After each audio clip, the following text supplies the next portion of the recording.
গিয়ে আমরা কয়েকজন পেশাজীবীর কাছে গিয়েছি এবং প্রথমে গিয়েছিলাম কৃষকের কাছে, এখন বর্তমানে এসেছি শিক্ষকের কাছে। তার সম্পর্কে কিছু তথ্য অনুসন্ধান করতে বের হয়েছি আমরা দলভাবে কাজ করতে। তাকে কিছু প্রশ্ন জিজ্ঞাসা করব, জরিপের প্রশ্ন জিজ্ঞাসা করব, তাকে আনসার দিতে হবে এই মনে করছি আমি। আসসালামু আলাইকুম।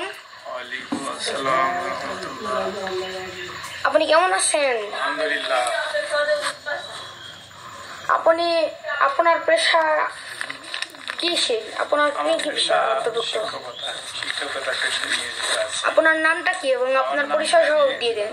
আমার নাম কাজী হুমায়ুন কবির, সহকারী অধ্যাপক, দাসপাড়া ডিগ্রি কলেজ। আগে কাজ করতে কেমন লাগতো? আগে কি পেশায় কাজ করতে? আগে মোটামুটি প্রথম যখন আমি শিক্ষকতা পেশায় নিজেকে নিয়োজিত করি তখন পরিবেশ পরিস্থিতি এত ভালো ছিল না, তারপরও ভালো লাগতো। হালকা ছেলেদের মাঝে বই পুস্তক নিয়ে আসতে হতো, বাড়িতে পড়াশোনা করেও করতে হতো বেশি বেশি, এবং স্কুল কলেজে পড়াশোনায় লেখার মধ্যে ছাত্রছাত্রীরা ব্যস্ত থাকতো। পরীক্ষা পদ্ধতিটাও একটু অন্যরকম ছিল, তখন সৃজনশীলের যুগ ছিল না, ছেলেদের বেশি বেশি বই পড়তে হতো, বই পড়ে ও অ্যান্সার দিতে হতো।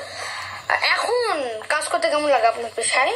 যে মোটামুটি বর্তমান যুগের যে প্রেক্ষাপট ডিজিটাল পদ্ধতির মাধ্যমে এখন কাজটা আগের চেয়ে অনেক সহজ হয়ে গেছে, অনেক প্রযুক্তি আলাদা হয়ে গেছে, এই জন্য এখন আগের চেয়ে কাজ করতে এখন অনেক ভালো লাগে।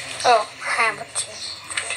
এই যে পরিবর্তন হলো না, এই যে এই পরিবর্তনের পিছনে কি কারণ লুকায়িত আছে?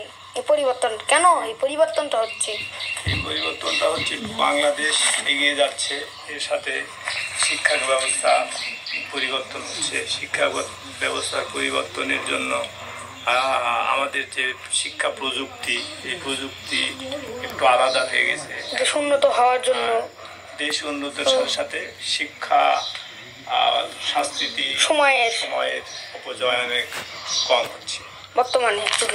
কাজ করতে অনেক ভালো লাগছে, তারপরও কাজ করতে ভালো লাগে ইনশাআল্লাহ। আচ্ছা, আপনার এই নতুন পেশায় কাজ করতে কেমন লাগে? নতুন পেশা বলতে কি, নতুন পেশা নয়, এটা আসলে নতুন যে পদ্ধতি, নতুন পদ্ধতিটা, এই পদ্ধতিটাও মোটামুটি যুগোপযোগী একটা পদ্ধতি, ভালো।